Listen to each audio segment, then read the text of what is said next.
De repente, vários portais surgiram no planeta Terra. Dentro desses portais haviam dungeons cheias de monstros de vários níveis de poder, e por conta disso, mana era emanada dos portais. Consequentemente, o mundo humano começou a ser influenciado por essa mana e alguns seres humanos começaram a despertar poderes. Essas pessoas foram chamadas de caçadores. Nesse vídeo aqui eu separei os 10 caçadores mais poderosos de toda a humanidade. Quer saber quem são e quais os seus poderes? Será que a sua lista é igual à minha? Vamos falar disso agora.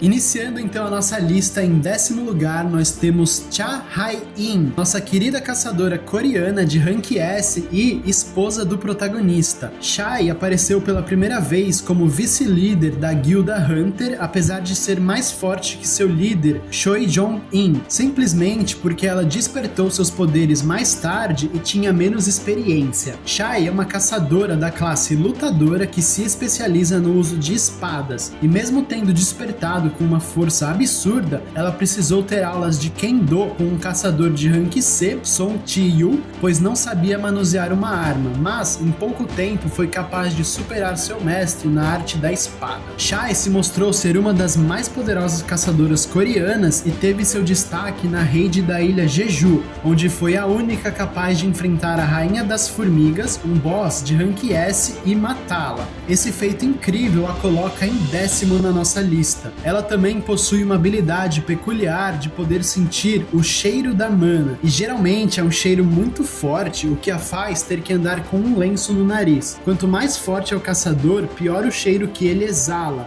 A única exceção para isso é Sang Jin-woo, que cheira especialmente bem, e esse foi um dos motivos para ela se apaixonar por ele. Em 9º lugar, temos Goto Ryuji, caçador japonês de rank S da classe lutador e especializado na esgrima também. Goto era tão poderoso que chefiava vários outros caçadores de rank S japoneses e emanava uma poderosa aura que intimidou os caçadores coreanos quando se encontraram para uma sessão de treinamento. Devido à sua força e conquistas, Goto estava a um passo de se tornar um caçador de nível nacional, porém falhou em sua última missão de rank S ao ser decapitado por Biro. 8º, Yuri Orlov é um caçador russo de rank nacional. Caçadores nesse nível são capazes de conquistar dungeons de rank S, que são as dungeons mais fortes que os humanos conseguem medir, e são o lar dos monstros mais poderosos. Yuri está em 8º na lista, pois ele não é do tipo lutador, mas sim um mago especializado em criar barreiras, sendo assim um caçador mais defensivo do que ofensivo, diferente dos outros. Porém, suas barreiras são tão poderosas que conseguem restringir completamente os movimentos de caçadores de rank S e também selar completamente as dungeons de rank S também. Devido ao seu imenso poder, Yuri se tornou um bêbado arrogante e essa foi sua ruína, quando desafiou sozinho a dungeon dos gigantes e foi morto.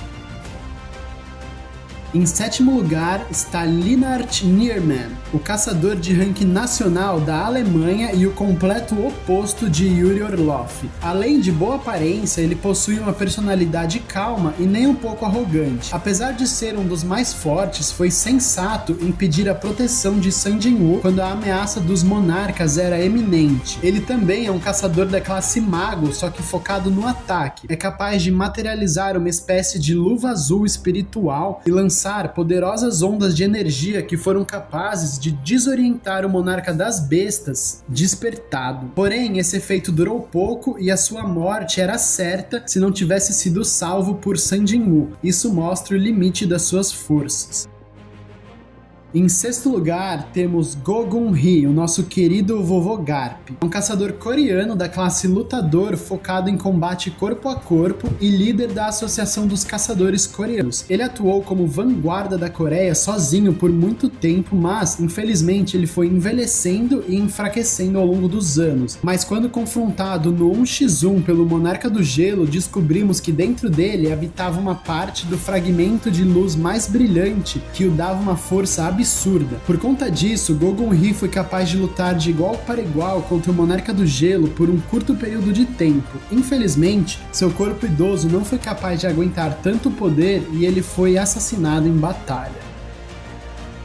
Entrando no nosso top 5, temos Christopher Reed, caçador de ranking nacional dos Estados Unidos. Infelizmente, não tivemos a chance de ver muito do personagem, pois Christopher foi emboscado e morto pelos monarcas pouco tempo depois de aparecer. Mas podemos ver que o personagem era extremamente poderoso, pois 3 monarcas tiveram que se juntar para eliminá-lo sem que sofressem grandes perdas. Christopher Reed era um caçador da classe Mago Lutador. Ele possuía a skill Autoridade dos Governantes, que o permitia controlar objetos com telecinese, e também Manifestação do Corpo Espiritual, que o transformava em um monstro humanoide de um olho só, que podia controlar chamas poderosíssimas. Quando encontrado morto, sua mansão estava sendo consumida por suas chamas e foram necessários 14 caçadores de rank S para apagá-las, mostrando assim o nível de poder do personagem.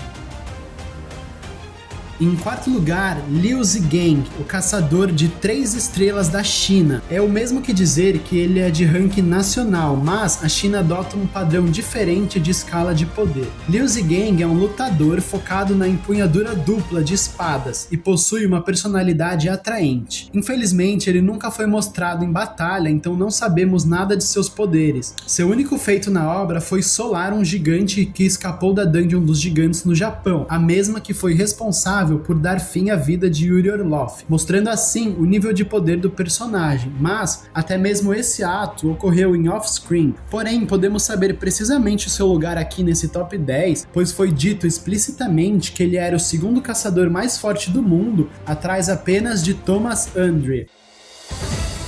Entrando no pódio, temos aquele que acabara de ser citado, o famigerado Golias, Thomas Andre, o caçador de nível nacional mais forte do mundo, de afiliação americana. Thomas é da classe combatente especializado no corpo a corpo e tem uma personalidade extremamente agressiva, resolvendo qualquer conflito na porrada. Thomas foi idiota o bastante para desafiar o Prota por 1x1 e nessa luta pudemos presenciar os seus poderes. Ele também pode usar a autoridade dos governantes, que controla qualquer coisa com uma poderosa telecinese, e assim como Christopher pode usar a assimilação espiritual para temporariamente acessar seus poderes de governante, que o concedem uma nova aparência celestial, um poder bruto, absurdo, e sua técnica mais poderosa, que é uma espécie de buraco negro que suga tudo em sua volta. Após ter sido humilhado em batalha por Sun Jin-woo, Thomas se tornou seu mais confiável aliado, tendo sido capaz de enfrentar o Monarca das Bestas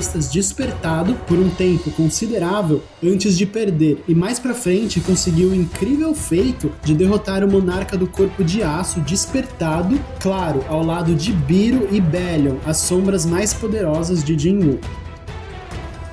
Com a medalha de prata, temos Sung Il-huang, ninguém menos do que o pai do protagonista. Il-huang foi um caçador que, para salvar os seus colegas de equipe, acabou ficando preso em uma dungeon após ela fechar e ficou desaparecido por vários anos. Quando retornou, descobrimos que ele teve contato direto com os governantes e conseguiu receber uma boa parcela de seus poderes, se tornando assim o ser humano mais poderoso. O caçador da classe combatente, que se especializa no uso de adagas, foi capaz de se segurar por um bom tempo contra 2 monarcas despertados, o do gelo e o das feras, e até causou dano neles. Infelizmente, seu corpo humano também não aguentou o peso dos poderes divinos e acabou se deteriorando. E disparado em primeiro lugar, para a surpresa de 0 pessoas, está Sun Jin-woo, o protagonista da obra. Sung era o caçador mais fraco de todos, até ser escolhido pelo Monarca das Sombras para herdar seus poderes. Assim, com a ajuda do arquiteto que criou um sistema baseado em jogos, Sun Jin-woo passou a conseguir ganhar levels, e a cada level seu corpo ia gradualmente ficando mais forte, até que finalmente estava pronto para se tornar um monarca. Jin-woo então se fundiu com Ashborn, o antigo Monarca das Sombras, e herdou seus poderes sobre a morte. Agora, ele, além de ser o mais poderoso fisicamente, também tinha o controle do exército mais poderoso de todos, o Exército da Morte. Sung é capaz de transformar qualquer inimigo que derrote em sua sombra e invocá-lo quando quiser. Assim, quanto mais o tempo passa, mais forte ele fica, pois seu exército só tende a crescer. Seus soldados, além de extremamente fortes, sempre que destruídos, são regenerados, enquanto San Jin-woo tiver mana. E, bom, sua mana é praticamente infinita. Para vocês terem noção, algumas das sombras mais fortes de Sung, como Igris, Biro e Bellion, seriam capazes de destruir todos os caçadores dessa lista, sem nem mesmo o Prota precisar interferir. Tamanha a discrepância de poder. Além disso, ele possui diversas habilidades como furtividade, autoridade do monarca, teletransporte, detecção de mana, rugido do dragão e a capacidade de se unir com as sombras para criar uma espécie de armadura que é a sua forma mais poderosa. San Jin-woo zerou a vida e após derrotar todos os seus inimigos se tornou o guardião da Terra. Se casou com Cha Hai-in e vive uma vida normal dentro do possível para o ser mais poderoso do universo. Eu gostaria de fazer uma menção honrosa aqui a 2 caçadores de ranking nacional que foram citados na obra, os caçadores do Brasil e da Índia, mas como eles foram só citados mesmo, nem mesmo uma silhueta deles foi mostrada, eu decidi não colocá-los no vídeo, pois não seria nada interessante, mas eles provavelmente ficariam com o 9º e 10º lugar. Dito isso, me diz aí nos comentários se você concorda com a minha lista ou se alteraria alguma coisa. E se você gostou do vídeo, se inscreve no canal e ativa o sininho, pois vem mais conteúdo interessante de solo leveling por aí e você não vai querer perder, não é mesmo? Eu vou ficando por aqui, tchau!